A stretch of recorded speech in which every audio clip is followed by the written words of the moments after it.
Hey everyone, welcome to the G3 Boardroom. Today we are going to be reviewing Beyond the Event Horizon. This is a game, full disclosure, that we were provided a review copy by the folks at Magic Beasts. Yes. Met them at Grand Con, Grand Rapids, Michigan. Yeah, great guys. Yep. I talked to Garrett, one of the team there. See our other video. Yeah, he's over on we did Inside Board Games, and that's great. One thing that I want to say at the beginning of this, something that kind of is kind of bittersweet about playing this game. I talked to Garrett about it, but if you look at the back of the rule book, the creators, the person that actually came up with this game, the original designer and creator from it, died before the game could be produced. It was like halfway, or it was a good significant portion of the game, was done, but the original creator passed away, and the rest of the team, just sort of took it over the finish line. And so it just sort of, like I said, it's bittersweet. Kind of hits you right here a little bit, and just while you're playing the game, just to sort of know that little bit of backstory. So I just wanted to get that out there. Well, I always start with components. Components are my thing, so I always talk about components. I think the components here are pretty good. I like the ships. I think the ships are interesting. Nice and solid. They're very distinct between the three different variations. There's no confusion there. It's no what's this, who's that. Yep. I don't know what it is. Colors also are distinct. They're a little bit unique for a game like this. But you got what you got. And again, it's very obvious who's who. There's no confusion there. The cardboard pieces are nice, good cardboard. You're not going to ruin those. The pieces for the star map come out pretty nice as well. So I don't have any complaints there. These are a little bit thin, but they don't get a lot of action. Oh, no. My concern about this being a little bit thin is the markers that you're going to use to keep track of your things might eventually start to groove into those. They're a little bit thin based on that. These markers that we have on here, by the way, are ones that we provided because we got some with the game. But Jason, for some reason, they ended up at his house. Stupidity. So, they ended up, in order to play the game, we had to use these metal brads as our track markers. They're at my house doing my own stupidity. They're there, and it even got to the point my wife found the bag. She's like, "What is this?" I'm like, "Those go to a game. It's at Jay's house." That's so funny. They're just there. But the components are good enough. I like them a lot. When we first opened it up, I was looking at the dice, and we had a little bit of confusion. Yeah. This talks about accuracy and what you would have to roll to hit things. This is an accuracy of 5 to 6. This is an accuracy 6. This is an accuracy 5, 6. And the reason why it caused confusion for us was there are no numbers on the dice. Yep. Now, we eventually understood what it was. It's like, okay, this is the 5 to 6 die. Yeah, because it's got 2 hits on it. Right. And the thing in the rule book, again, this becomes a problem sometimes with developing a game. Is someone has the rules in their head, they've played it 1,000 times, they know how it rolls, and so when they put it in a book, it makes perfect sense. Yeah. Unfortunately, to outsiders, we struggled with that one a little bit. But we had a problem with the dice where I had +2 to my roll. Right. And there's no dice with 4 hits on it. Yeah. So we had to take a dice with 3 hits and like a shield. Yeah. And it was like, well, we'll call that shield a hit. That was my undoing. Yeah. I mean, these dice are a little bit small. I would almost rather them just put in a bunch of 6-sided die with numbers on them. Yeah. I get it. I understand the aesthetic thing, but especially when it's reading accuracy 5, 6, accuracy 6, accuracy 5, 6, just go with a D6. Yeah, because you're looking for numbers. Yeah, the D6 would have been good enough. This is, I get it. It's an attempt to be in universe and aesthetic and stuff like that. I would just swap them out for D6. Yeah. So. Another thing about the components, this board setup, it's a hexagon grid, and I thought that we were going to be driven nuts with it just becoming a mess. It was fine. I played on, this is like a cloth tabletop. I played on flat, slippery tabletops, and it wasn't that big of a deal. I was going to say exactly that. Did you notice a difference between a smooth tabletop versus, we've got fabric, and this can be a little bit grippy. Did you notice a difference when playing on a normal table without the fabric? Was it more slidey? Because that's what I worry about with something like this. It was a little bit slidey, and it was a little bit more of like on the if you hit it, it's not doing that much. But on the slidey tabletop, you hit it, and it's like a lot more. You end up with a Carcassonne syndrome. You know, where Carcassonne is like, it's like, how did this is no longer, this kind of a floppy side. You I know? would suggest a super deluxe edition for $1,000 Make 'em where metal. you play on like this grid, and because once when you said that it's always in the same shape. Location's always different, but it's always going to be the same shape. So you could like build a board with insets, or something, and put all those in. And again, we didn't do too bad, but I think we didn't do too bad because of the grippiness, and you're able to kind of push down and pull up. Yeah, But if you're on a flat what I was table, you might end up bopping those. It's just something to be aware of. It's a nuisance thing more than anything at all. Yeah, I've seen people sell these little sucky things that you can use to like pick Oh, up. Pick up yeah, I've seen those cards too. and, I have pick no up idea stuff. how it works. I saw a guy like pick up a whole deck of cards. It's like, it's blowing my mind. It's magic. Real magic exists. So it's really something that when you look at this, you might think, "Ooh, that's going to be a problem." It wasn't that much of a problem. No, wasn't that big a deal. I enjoyed I haven't let Bob say anything.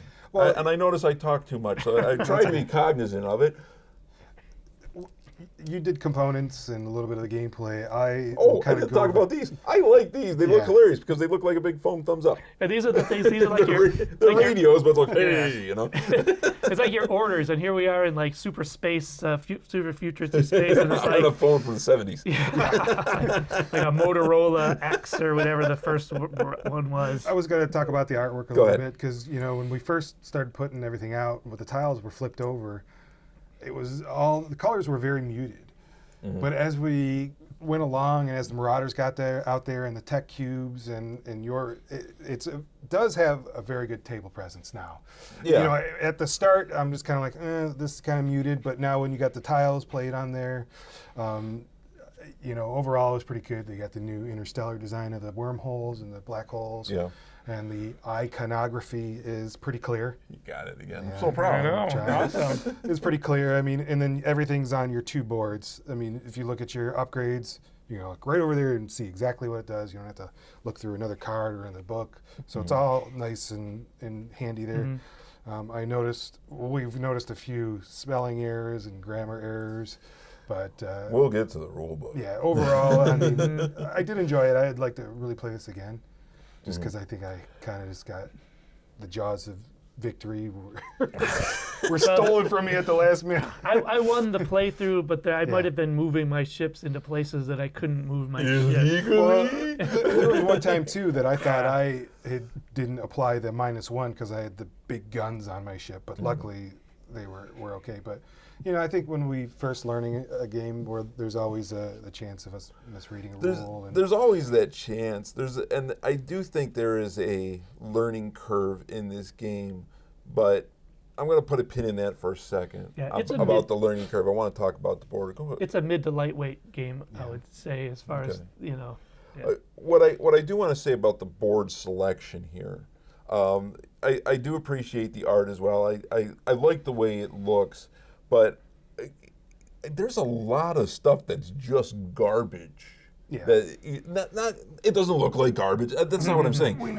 There are spaces that are just here's garbage in your way. Yeah. Here's asteroids in your way. Asteroid belt, debris fields. It gives you there is a lot of just space junk floating around, and it becomes much more difficult to move around the board. Yeah.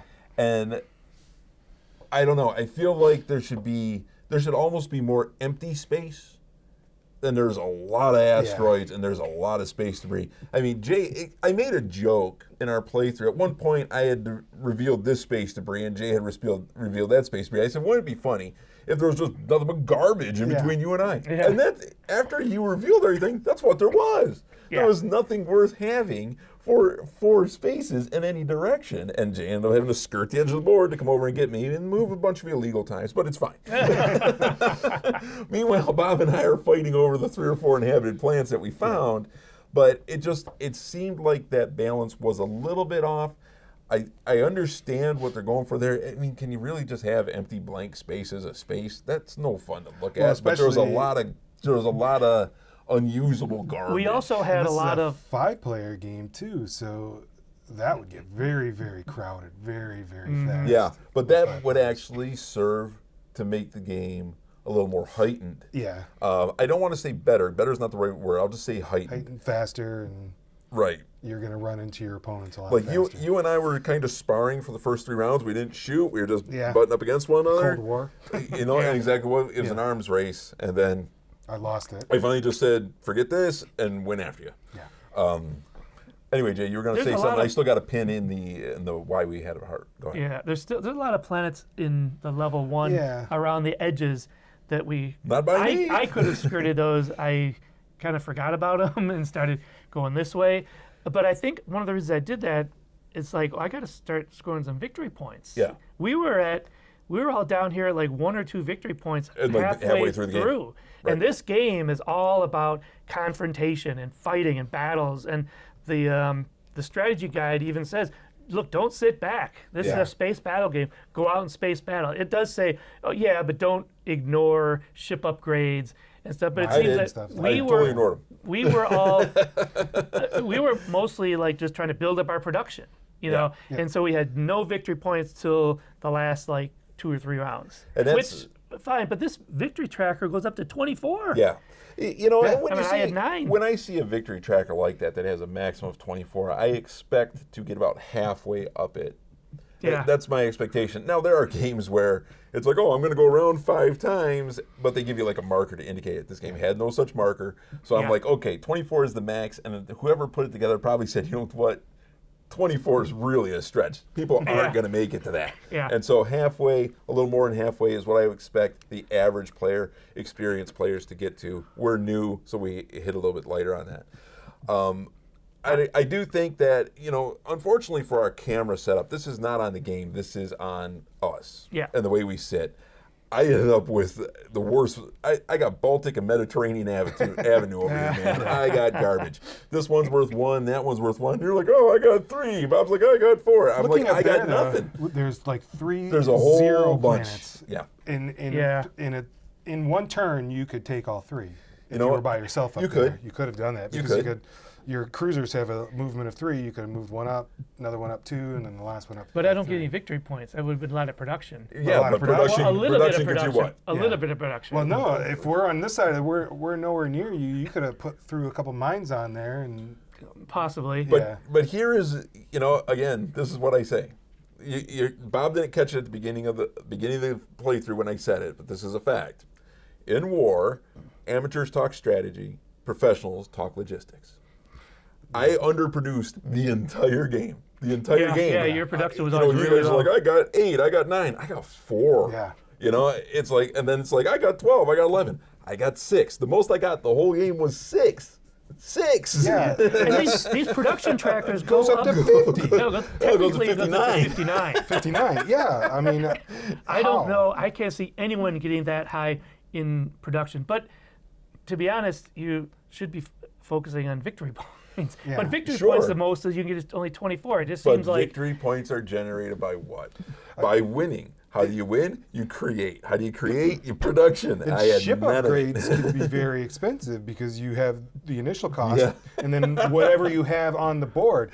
He helped me out by destroying half my fleet right Again, before he did it. you still owe me the thank you. Yeah, you're welcome. Thank you. I Yeah. destroyed 3/4 of your fleet. You had 2 I mean, cruisers left. production Yeah. works against you if you're producing a lot of ships, or upgrades work Yeah. against you if you're producing a lot of ships. But if you are, you know, sort of like the book advises, if you're immediately going after people and attacking them, they're not building up all this production because they're backfilling the stuff that they got that destroyed. And while you are earning victory points for defeating them, But here's the trick, and you can watch it in our playthrough. You can watch it really clearly Mm-hmm. because something happens. I decide I'm going to go after Bob with everything I got. Now I had one upgrade that gave me shields. Bob had an upgrade that gave him guns.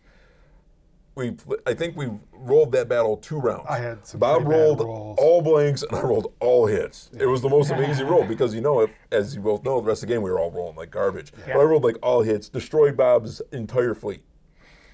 Didn't matter. I didn't have enough to capture the place because I couldn't Yep. produce enough ships. Bob just rebuilt his fleet and it's like, here, kill these guys too, no problem. And he, you know, But see, so- every you time got you the- were but you got the defeating vic- me in a battle, you were getting victory points, Yeah. whereas I wasn't. but you just produce another fleet. for But- you to destroy, and then For- you yeah. get more victory points.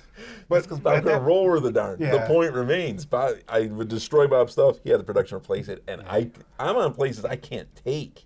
because I couldn't produce enough to Well, take them. you only had gunships. I never built a I gunship. had plenty of cruisers. Those two gunships I had the majority of the game. Time, okay. I just rolled them around. They look like a lot. I can make 2 guys look like 100. So, but they fly in single file to hide their numbers. Yeah. But my point being, I couldn't get the production behind me to reach a critical mass to really start taking things away. Well, I don't think that production is the most important thing, but I think by round 6 or 7, if you're still producing at 6, You're in trouble. that's pretty low. Yeah, I was just falling behind. I couldn't do anything. And at the end of the game, what happened? You can see how many places I own. I own one place, and that's all I got. How many times did you jump through a wormhole? Once. Okay. And I went through once to get over to his side. I never went through them once because because you were always lowest in production, you were dropping the Marauders and the wormholes to try to. I'm not, and I affect him to inadvertently some was degree. giving him points. I'm just Yeah. like, oh, just stop him, do something, Yeah. And Jay's like, well, I'll kill those guys by illegally moving here. Accidents happen. Now, let's talk about that. The elephant in the room is this. This rule book is way not good. It really a lot of needs an work. editing pass. What it needs is an anatomy of this card. Exactly what it means, exactly what these things mean. We fuddled through to find out what it was. Yeah. It's just not descriptive enough. And again, I realize this is the passion project of a couple of different guys. And those guys have played this game probably a couple of 100 times. Yeah. And so all those rules are in their heads. Taking them and putting them on a book for a stranger who has no experience is a different beast. It really is. It is a different thing to do, and it's hard. And unfortunately, the rule book really comes up short, in my opinion. I couldn't reference the things we needed to know. We had to guess at a lot of different things. And at one point, didn't we find that there was a discrepancy between the card and the book? There's a discrepancy Yeah, between yeah. the book and the cards. There's misspellings. There's grammatical errors. There's a lot of stuff in there. It needs an editing pass. Yeah, It especially really with does. the new dice too. Yeah. Now, Yeah. what I would suggest if Magic Beast is watching this, we'll be glad to redo this rulebook for you. Reach out and we'll talk about it. Some feedback. Yeah, give some mean, Hopefully feedback. constructive feedback. Right. Yeah, and it's the positive is a revised rule book is super easy to put online for Exactly. everyone to check. Throw it online. I think the game itself is beautiful. There is a fun game in It's here. a very the fun mechanics game. are Fun really game cool. in here. I would play it completely differently. Some of my mistakes were very self-inflicted. Like when I built the gunships, I'm like, I'm going to roll in with these gunships. I'm going to take over Bob's stuff. Oh no, gunships have 0 capture.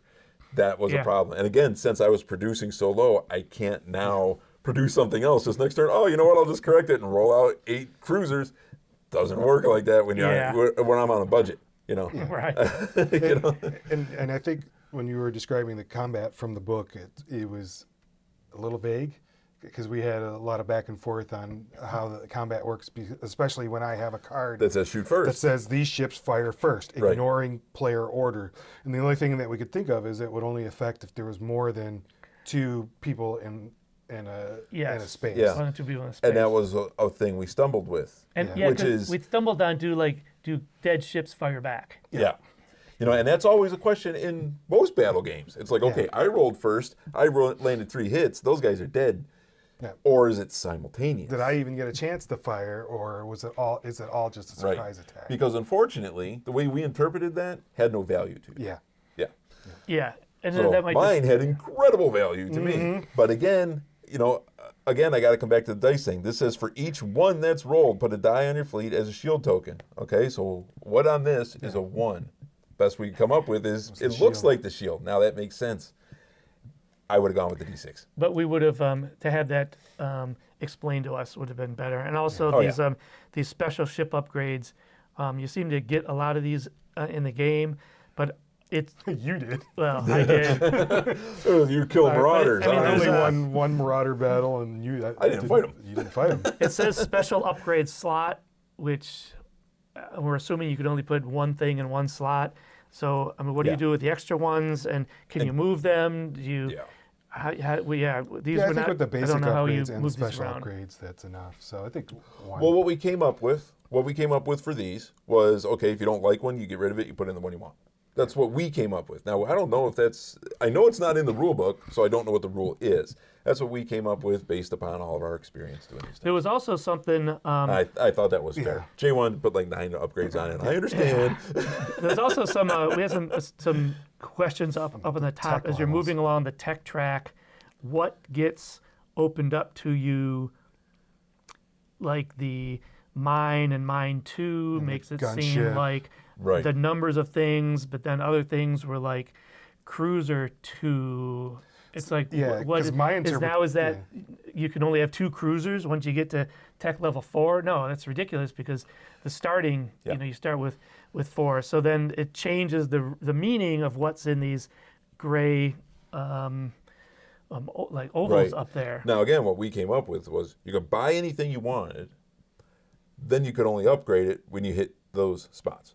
See, that's what I disagreed with because Yeah. I disagreed by looking at this that you shouldn't have been able to even purchase a gunship until you got to tech level 4. Right.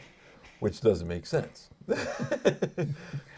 So Bob and I are going to have to wrestle over that again. Yeah, it's that could use some Some clarity. clarification. Some clarity. Yeah. Yeah. But really, my only dislike in the game comes down to the rule book. Comes down to what is unclear, and it can be fixed. Like you said, it can be fixed very easily online. Version 2.0 of the rule book. Happy to help. Let us know. That's my only complaint about it. But there is a fun game to be had here. There's I definitely. enjoyed. One thing, there was one rule in this game that I really liked that you don't see in a lot of space games was I can fly right through you. I can just Yeah. keep on going. Space is big, man. You're over there, I'm over here. There's no reason I gotta go anywhere near and fly unless I want to. I fly right around you. I Yeah. like that. Most games are you enter the space, you stop. Yep. In this, I don't gotta stop. I'm just gonna, you know what? You're over here. I'm just going, way over Right. there. It's infinite space, and off I go. So I like that. Yeah. And it allowed for some clever maneuvering of fleets. For me, especially at the end, I kind of moved through. The only thing I didn't care for about that, and this is, I understand why it's there, it's just a me thing, it's not a game thing. Man, I wish I could have had more than 6 ships on one space. Yeah. Because I do fleet maneuvers, man. I'm moving from here and there to meet here, and I need to bring in 10 things Yeah. to destroy Bob and his. I'm rolling 17 dice, man. But I think I know why they did it because you have to limit it. You somewhere. get victory points by defeating your opponents, and if you got one guy with 20 ships on one Just space, moving around in one big mob. then no one's ever. Yeah. Yeah, So- so I like that it forces it to be manageable Yeah. fleets everywhere. Like I said, that's a me thing. It's not a game thing. I get it. It's there for balance. Right. I did think the game was pretty balanced. We ended up with we were within close. 2 points. Yeah, we scored them all in the last 2 rounds. yeah. Yeah, but I mean it was pretty close. It was. And Bob had a plan to win by a lot. No, it wouldn't have been a lot, but it would have been close. I had a chance to win at the end.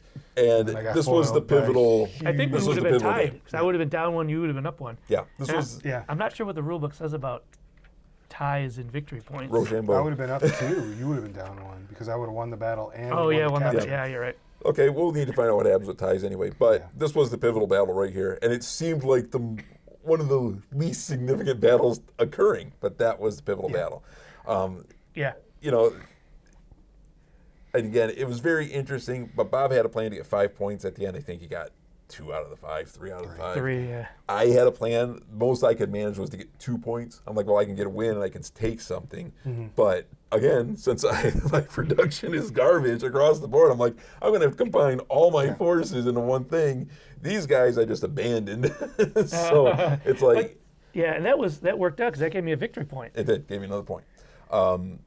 But, again, I liked the strategy behind it. Oh, yeah. I thought it was very interesting. And I Many like how ways they of limit the doing amount of orders that you have. Yeah. Yeah. We were playing where you could only have 2 orders. We assumed. interpreted that we couldn't have the 3rd order until tech tech level 6. 6. Right. So it gets interesting I when think you early have. on in the game you did use 3 at one I point, but I don't think I it was put major a third impact. one out because I was going to use it, and then we're like, hey, I don't think we can use that, and I brought it Okay. back. Yeah. I don't think I actually did move 3. I might have. If I did, it was Yeah. 1 turn. Because you quickly and it was get- insignificant. Yeah. So you quickly get like 4 hexes with people on it, and you're like, ooh, I can only move 2 of those. Yeah. So how am I going to do this? yeah, but again, a fix for the rule book and put a page in there explaining this thing on top. Yep. and then it's golden. I enjoyed it. I'd play it again. I would play it differently. Most of my errors are self-inflicted. Yeah, I'm looking forward to playing this game again. I'd like to play it with. I'd like to add more I'd like to people. play with more people, and I mean, yes, I won, but it was a little bit boring where I was sequestered. There was this wall of debris. Wall of garbage. And I was just, first of all, it was a little bit hard for me to get victory points until the Marauders started coming over. And, you I should know, have never put them over there. I put them over there and give them something to do, and I shouldn't have done it. I mean, that was just the luck of the tile placement. But I'd like to play this game with more people. I think it'd be I could have crazy sworn fun. the Marauders were stronger than normal cruisers, and you were able to take them out as if they were normal cruisers. That seemed to be, and that's why I was putting them in your way. I'm like, okay, these are going to be hard to deal with. And that's also why I avoided them in the beginning. think I was like, they- okay, they're going to be I trouble. think they just got one hit point and they tapped it at 5 or 6. Yeah, that's a normal cruiser. Yeah. But So- you thought they were tougher than that. I thought they were a little tougher than that. That's my doesn't really, misinterpretation. yeah, it doesn't really. I think that's something we kind of inferred. There's just a lot of things on the, like, you know, I don't want to keep bashing on the rule book, but there's a lot of things where you have to, the answer's here, but you can't see it. You have to, like, take this part of the rules, this part of the rules, this part of the rules, and then you triangulate. And, oh, well, that must mean that this other rule is in effect. And so, You know, and we have a lot of experience with games. a lot, yeah. And so that's where we came up with a lot of our solutions. Like, okay, this might not be the right solution, but this is the fair solution, and the fair solution is probably the right solution. Yeah, and we've seen So- we've seen this solution work well as defined Yeah. in other games, and so Yeah. we just applied that here. There's one more thing I do want to say about this game.